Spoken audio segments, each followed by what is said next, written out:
Welcome into this edition of the Milwaukee Bucks on Tap podcast. Corey Moen, Evan Bernd. Evan, how are we doing? We are doing well. Bucks are 1-0. We're starting off the season strong. Let's just keep them going. We're doing well. Let's keep it going, man. You know, the Milwaukee Bucks, huge win on Thursday night. Yeah, already Thursday. It was a weird start of the season on a Thursday. 118, 117. Yeah, like you said.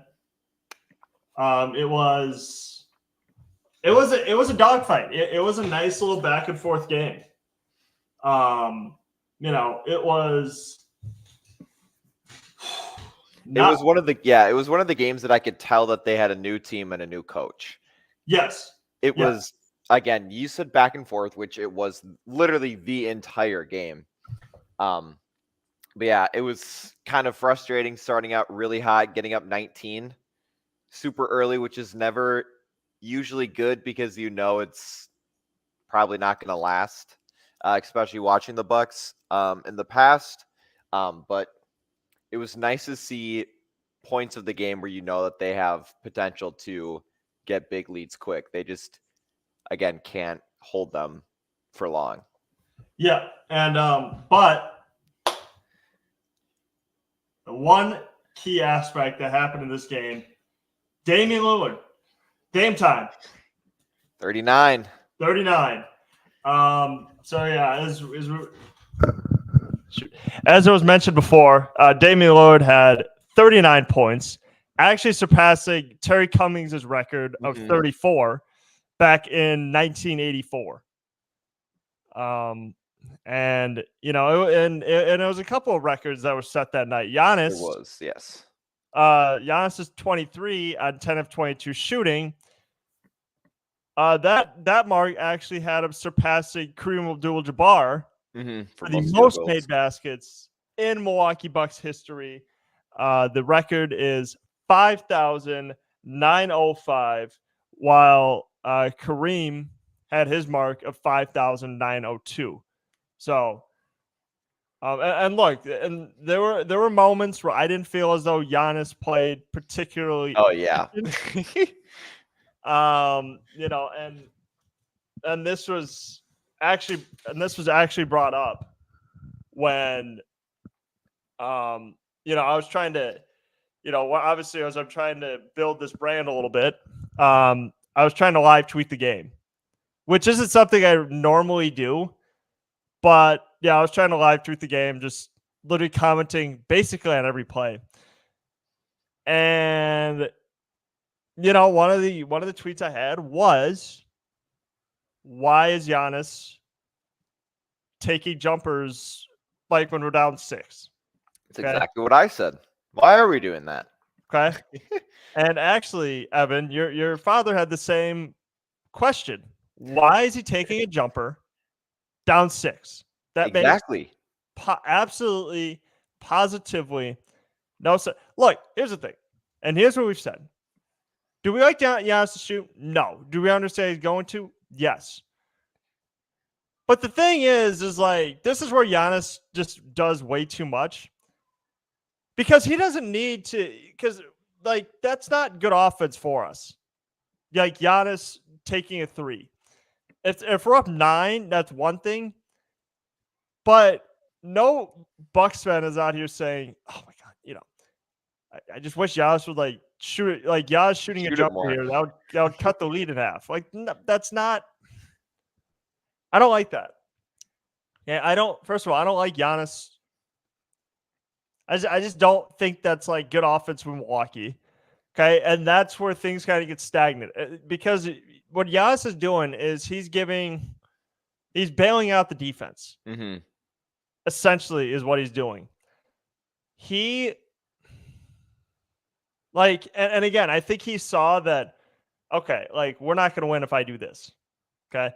So I'm just going to give the ball to Damian Lillard and I'm let him do his thing. And that's essentially what he said on Thursday night. But actually I want to go back to, before we really dive into Lillard's performance, I want to go back to, I believe, 2 turning points in the game that kind of sparked Milwaukee's comeback. The first one was the two crucial threes, I might add, by Brook Lopez and Jay Crowder. Yes, the corner from Jay late in the game, and then Brook Lopez as well. Again, Brook started out pretty slow, but hit his last, I think, 3-3-pointers. So that was big. Yeah, and by that point, Philly was up, I believe, 102-94. Yep, they had an 8-point lead. 8-point lead. Brook Lopez made a three. Jay Crowder made an open three. And all of a sudden, it's down to 102-100. This is where Dame time comes in. The closer of the Milwaukee Bucks. They needed that so badly. Watching some of those blown games last year, they need someone who can finish. Yeah, and look, and that used to be Khris Middleton. And obviously, we'll get to him a little later. But now this is what Damian Lillard is at his best. Okay? Damian Lillard in crunch time, I would say, is probably a top 2 unguardable player in the NBA. He takes his game to a different level that not many humans, not even if you're a good defender, you're not stopping that. Okay? His ability to hit long-range shots, drive to the basket. And not only that, but he was perfect from the line too. I believe he went 16 of 16. 17. 17 of 17. Yes. Okay. So his ability to just do that when really Milwaukee needed him, because outside of Giannis, there wasn't really a Bucks player who I would say there was another contributor that Milwaukee had against Philly. Kind of looking at the stats a little bit, I think the most points, the next closest was maybe Bobby Portis with 10. It was Brook had 13, Bobby had 10. Yeah. Everyone else was under double digits. Yeah, and like I said, Brook Lopez made his presence known in other ways because he did a really good job on Embiid. And I've said this before about Embiid. I actually said this last year when the two teams opened up against each other, is that Joel Embiid has stretches of being really dominant, but then he has stretches where he just settles for mid-range shots. Which is the first half against the second half. First half was like that. Second half, I think he got his first half points in like 3 minutes.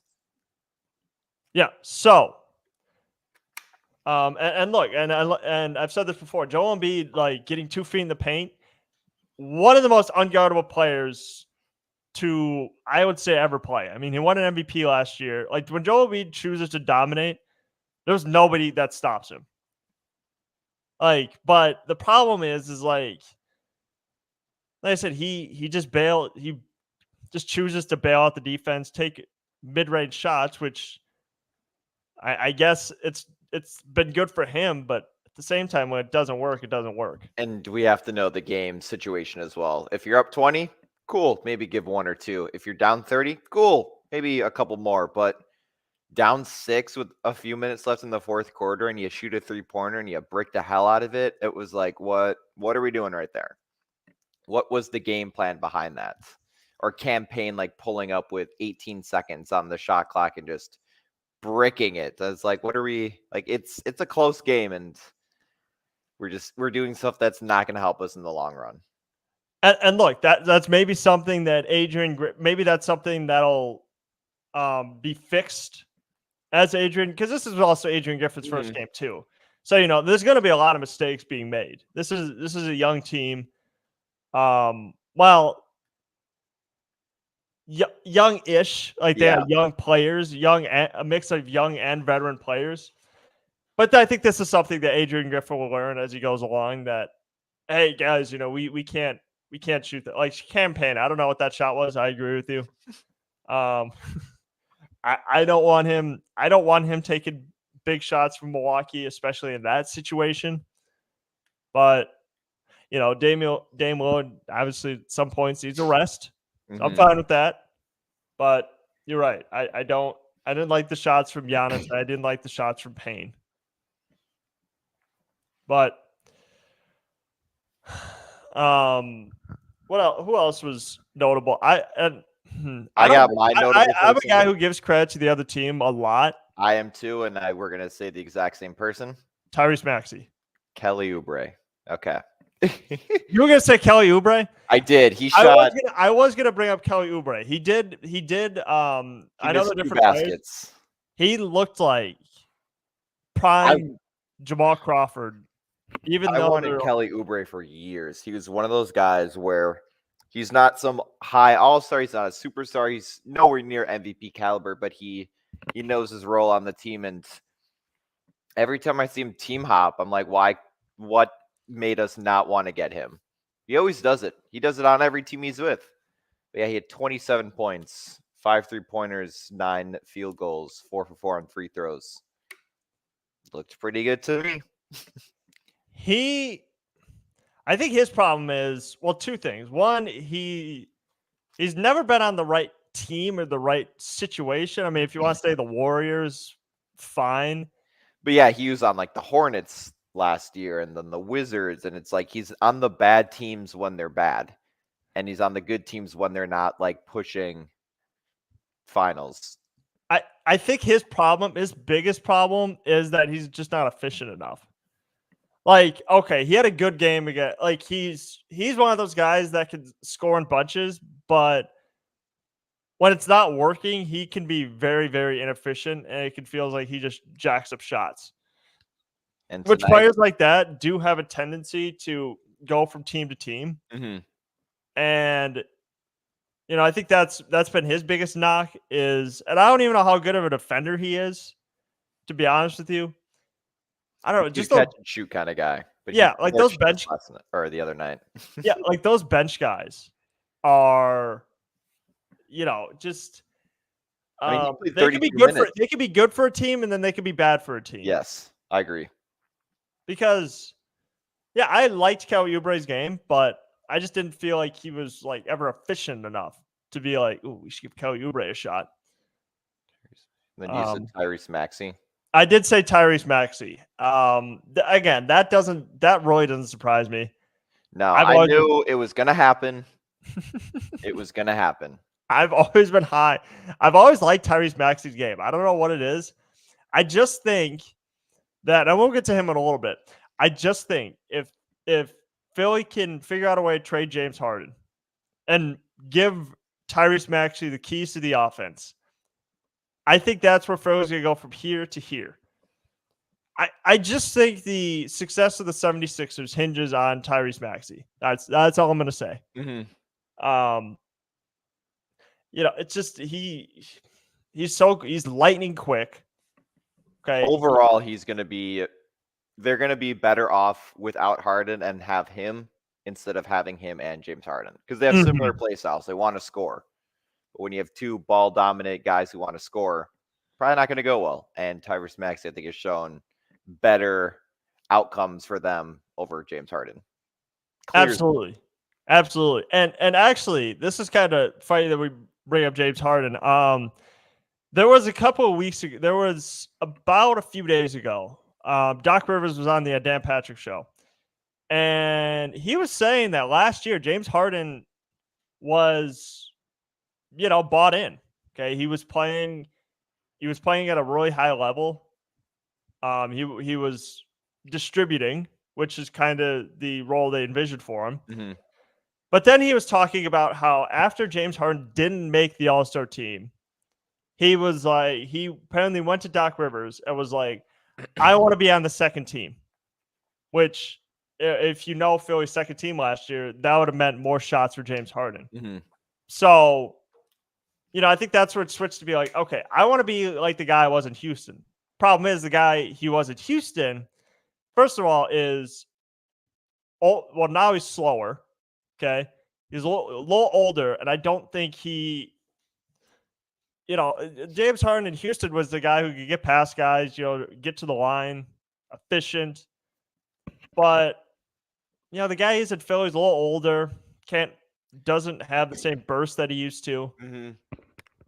And overall is not very efficient offensively. So I don't know. I mean, and we'll get into James Harden right now, is that I don't know. I think personally, So real quick, I think they should trade him I personally. do too. I just feel like what team would even want him?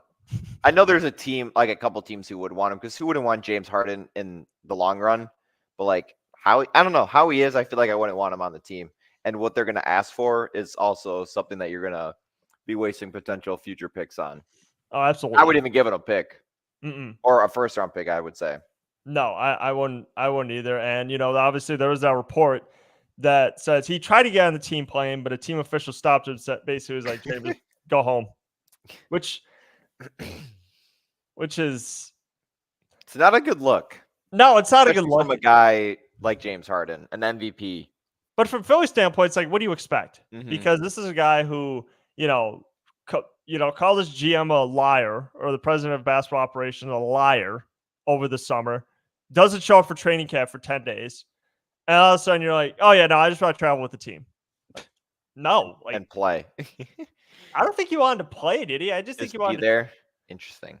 But now there's another point to that. There's an NBA investigation heading up, because if you guys are unaware, there is a new rule that basically says star players have to have a good reason to sit out nationally televised games. So now it's okay. Now the NBA is looking into it, saying, was this a good reason for James Harden to not be there? He didn't even have to play. He had to just be there. Yeah. Like he had to be I think he had to be on the bench. But he just wasn't there. So it's kind of an awkward situation. And Philly could be looking at a fine. See what happens. Sorry to be going this on long about another team. Let's drive back to the Bucks for a sec. So Giannis and Dame had a sit-down interview with Chris Haynes that was aired before the game, where Giannis basically said to Dame, "This is your team now." Yes, I did see that. How surprised were you by those comments?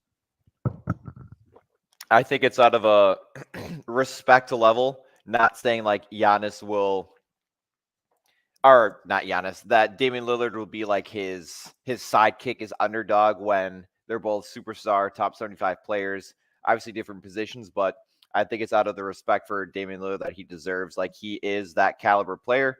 He is someone who can run a team, and especially alongside another superstar player like Giannis.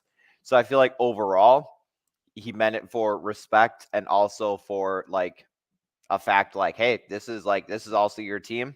You are able to do what you need to do to help us win. Don't think it's because you're on the Bucks now and it's been my team for the last decade that you can't kind of like step up in some ways. But I don't know. I feel like it was a sign of respect towards Damian Lillard, and I think he sees Lillard as another guy who can help this team succeed. Yeah, and actually, Chris Haynes was on the Dan Patrick show yesterday where he thought Giannis was full of it when he said that. It's like, all right, come on, dude. He just got there. Like, you're actually already give the keys to Damian Lillard. Yeah.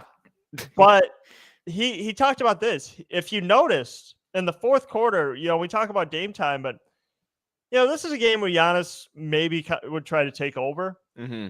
But he was giving the ball a lot to Dame Lillard. So I actually think he might be serious that, dude, like, I'm going to get out of the way here.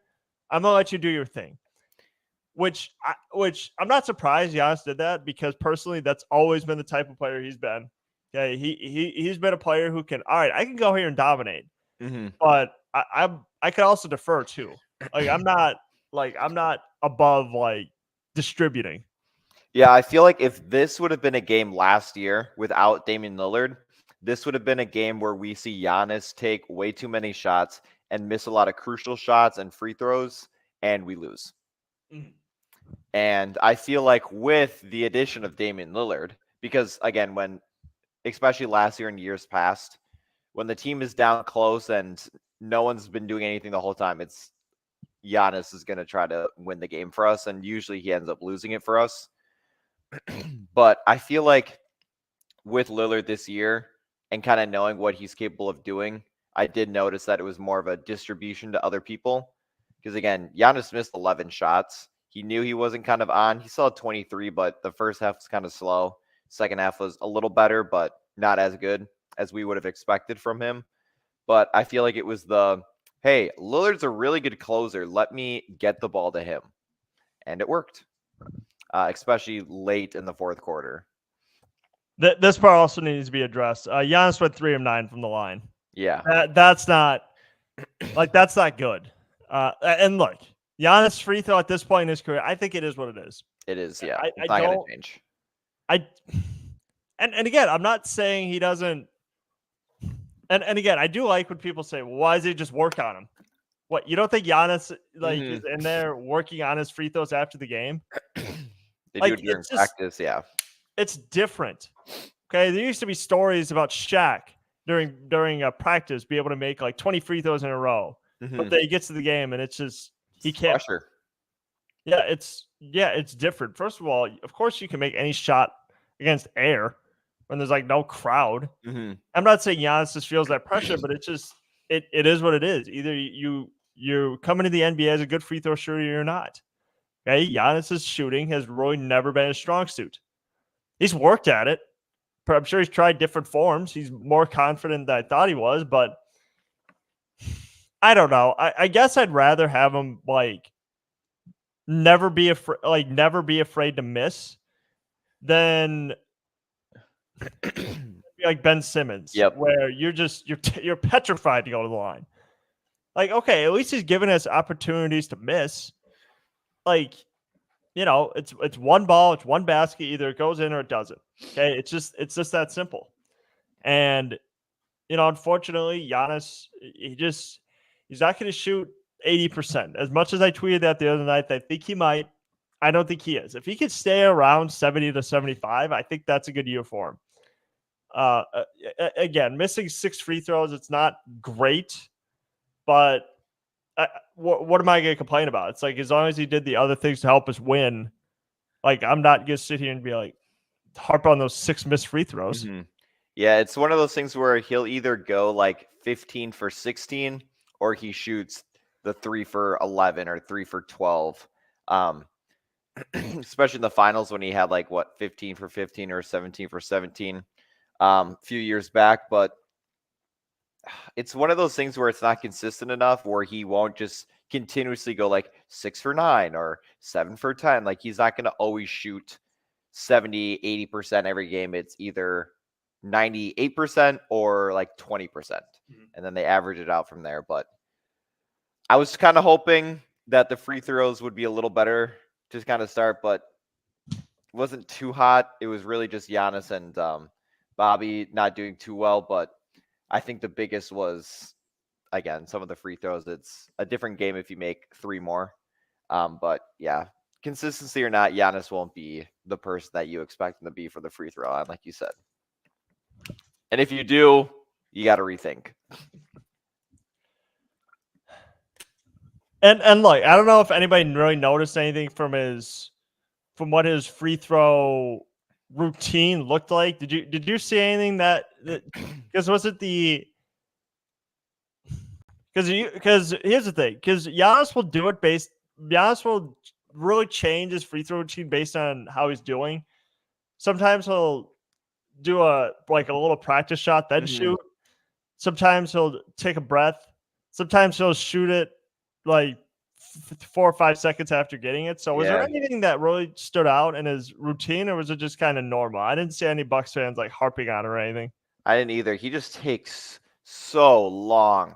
I think that's one of his main reasons is catch the ball and shoot it. Maybe take 3 seconds. So many guys will catch it, 1, 2, 3, dribble, boom, make it. But I think he focuses so much on wanting to make it that he misses it. Again, I'm not a coach. I don't know anything, but I think he just takes too long. I think he tried that too. He tried to take less time to shoot, but then he wasn't shooting the free throws well. So then he changed his routine again. So, I actually think he changed his routine in the middle of last year when he had a poor free throw shooting performance against Philly. I think that's where it kind of started, where that's where he kind of flip-flop back and forth between, all right, I'm going to take 8 seconds to shoot this, and I'm going to take 4 or 5. So that could have been where it came from. Like I said, I'm not really in tune to what his free throw routine is now, but it is unfortunate that he did miss the 6, but again, they won, so I'm not gonna. Yeah, a win's a win. Yeah. But yeah, I think one of the outside of free throws, I think the other big thing that I noticed was the 3 points. If you also, Giannis 0 for 3, Tim Dillard, Damian Lillard was 4 for 12, and then a couple just 0 for 1s, 1 for 4s. I don't know. I felt like again they were just kind of chucking, and I was hoping this year they wouldn't be chucking a lot. They were 11 for 30. Again, that's rounding up the 0.7 to 37%, but I don't know.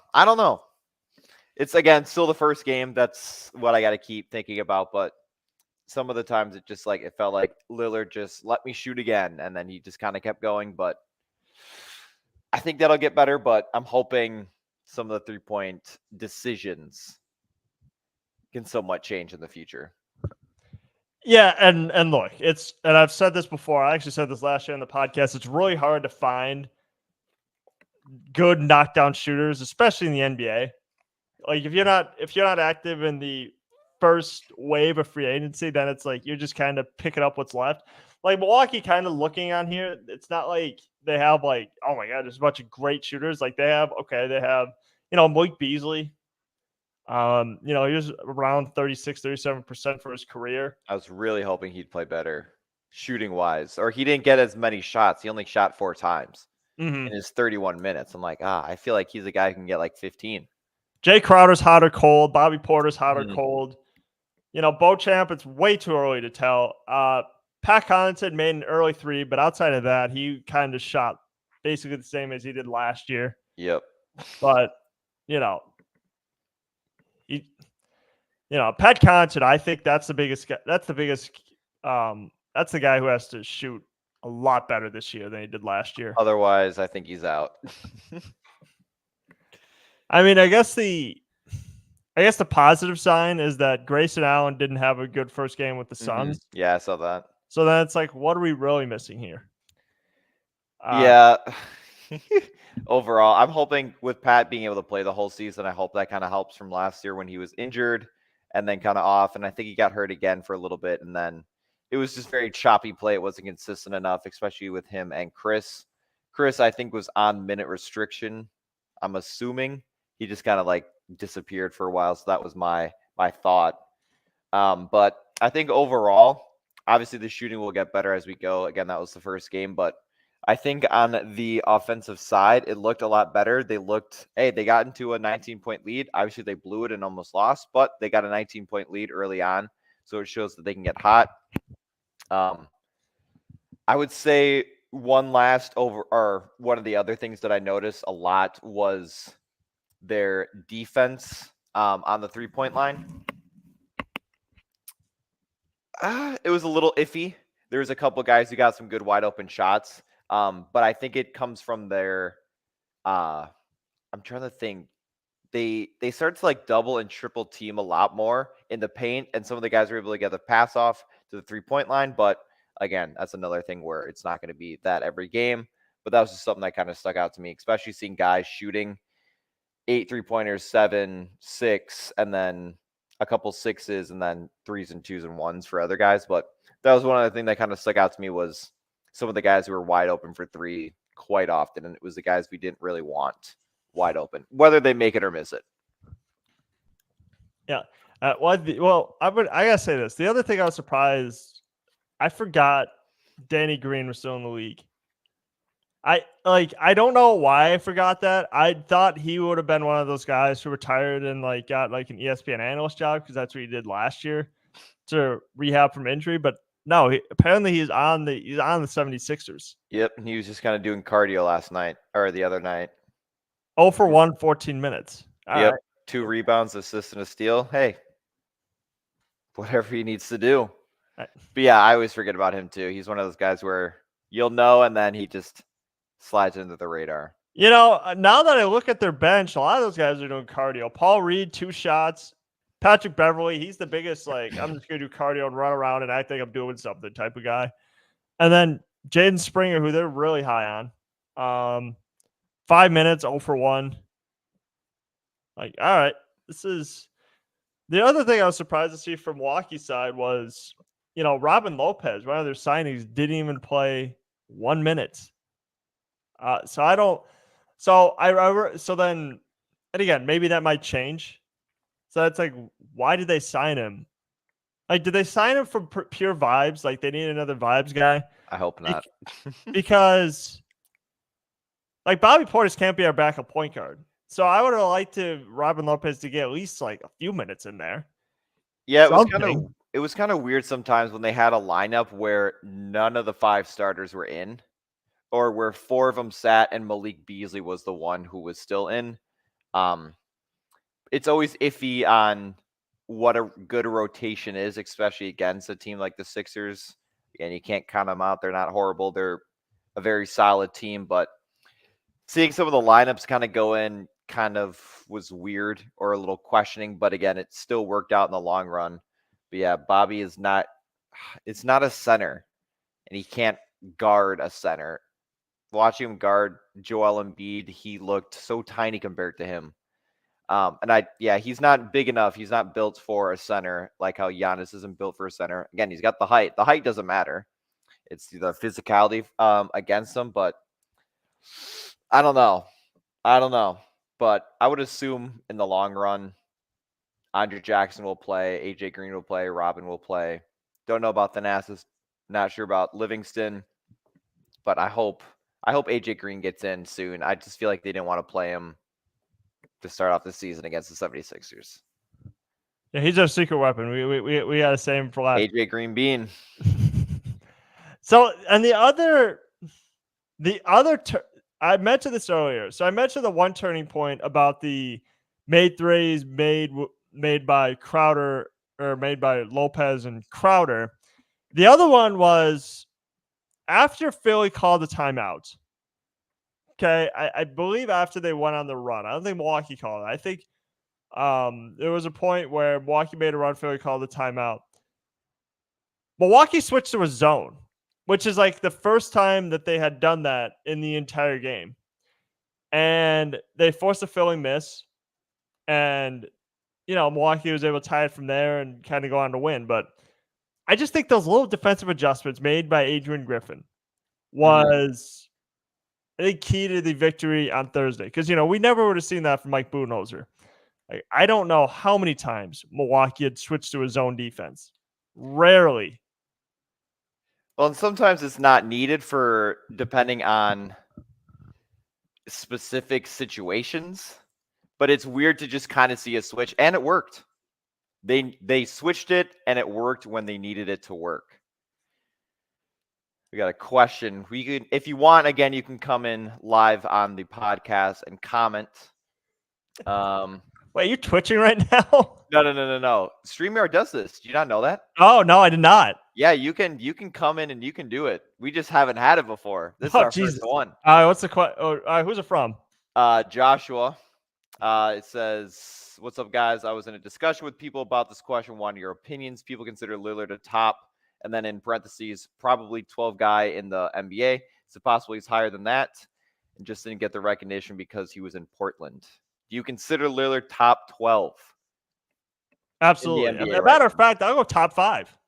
Like, I'm not even ridiculous in saying that. He just wasn't in the right situation in Portland. Okay. And again, this might be a slight bias because, he's on my team now, on our team, as so to speak. But I don't think it's not a silly answer to say that. No. I think it's way more. He's way higher than top 12. I would venture to go top 5. I know there are people who have SGA in their top 10. And if you're going to have him over Lillard, then he can easily be in the top 10. Realistically, I would say it's not dumb to say that he's top 12. No. It's just like nobody cared about Blazers basketball. Like, unless they got to the playoffs. Like, Damian Lillard in Portland was a curiosity. Damian Lillard's so talented, but imagine if he wasn't in Portland. Yeah. Imagine if he had a good team around him. Because Portland really outside of the 70s, okay, what are they known for? Like drafting Greg Oden over Kevin Durant. Brandon Roy. I mean, they just like they're a franchise who when they get there, they're like, oh, they're so close, they just can't get over the hump. And they have young talent now, and they're going to be rebuilding for quite some time. But they're just like Damian Lillard wasted a lot of his good years in Portland. Again, it'd be like if he played on Washington.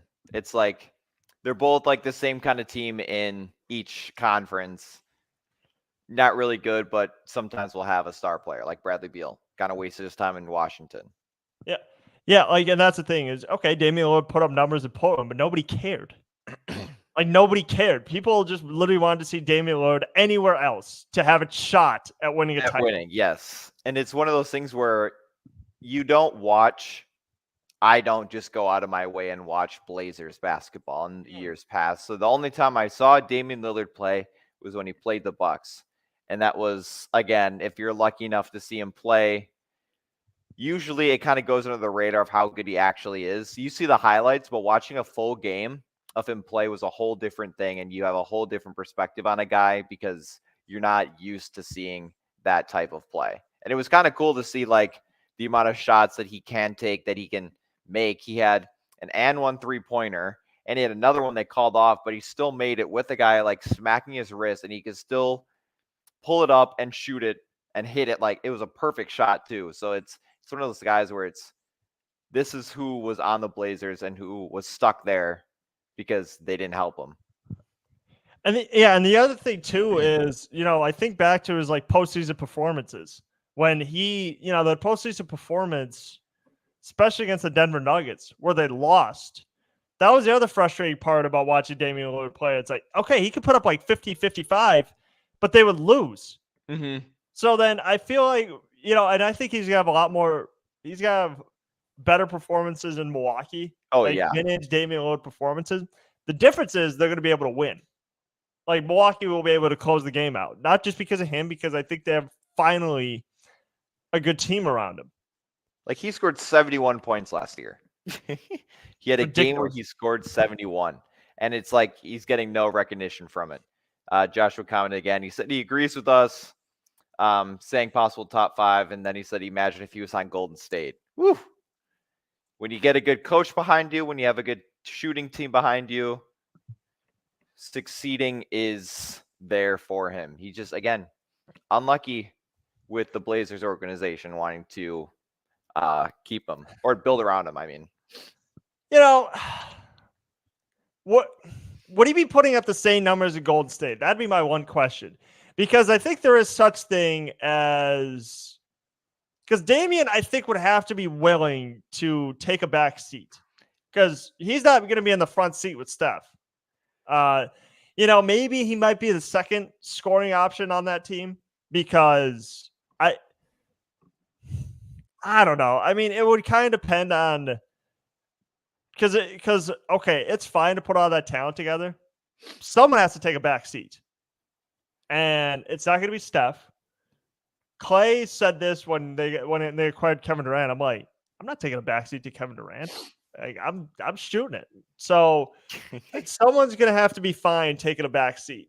And speaking of Golden State, like I think that would be with Chris Paul, where Chris Paul's like, he's not going to be the focal point anymore. No, not at all. And I think he's going to have to take a back seat.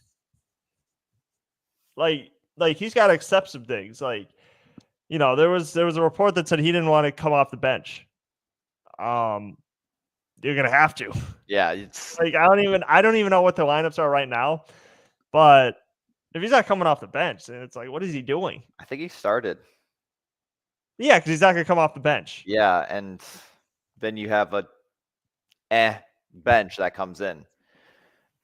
Yeah, it's going to be one of those things where it's who's on your team. Like if you put Lillard on the Warriors, is Curry there realistically, or is Klay Thompson the Klay Thompson we know from the 2010s, or is he 2020s Klay Thompson? Again, not a bad player, the 2020s, but drastically different from their numerous finals wins. But yeah, I think overall it'd be different situation, just kind of depending on who's on that roster. But I would agree overall, Lillard top 12, top 15 for sure, 100%. Top 12, yes, even top 5, just depending on performance-wise and who you kind of want to put there together as well. Yep. So actually, I did have one final question to close out the podcast. So this actually came from ESPN analyst Jay Williams. He said this on Friday's edition of Get Up. Okay. He said that Giannis and Dame, after one game, are already a better duo than Jason Tatum and Jaylen Brown. Just based on how well Giannis and Dame how well Giannis and Dame played off each other. They complement each other's games really well. Versus like the biggest knock on Jason Tatum and Jaylen Brown is they don't do any of that. They don't play off each other well. They don't complement each other's games well. They're not like, they're just not good. They're a weird fit together still, and it might always be that way. So what are your thoughts? Are Giannis and Dame now the new top duo in the Eastern Conference? There is weirdly a lot of people who were agreeing with it, and usually I would think a lot of people would be like, "Oh well, the blah blah blah on the Celtics," but I feel like it makes sense because they're two different positions. You have a point guard and a power forward, and I feel like with the Celtics, with Tatum and Brown being a shooting guard and a small forward, realistically, they're too similar of a position where it's so hard to run plays off of that. You're not going to do a shooting guard, small forward pick and roll because that's not going to work.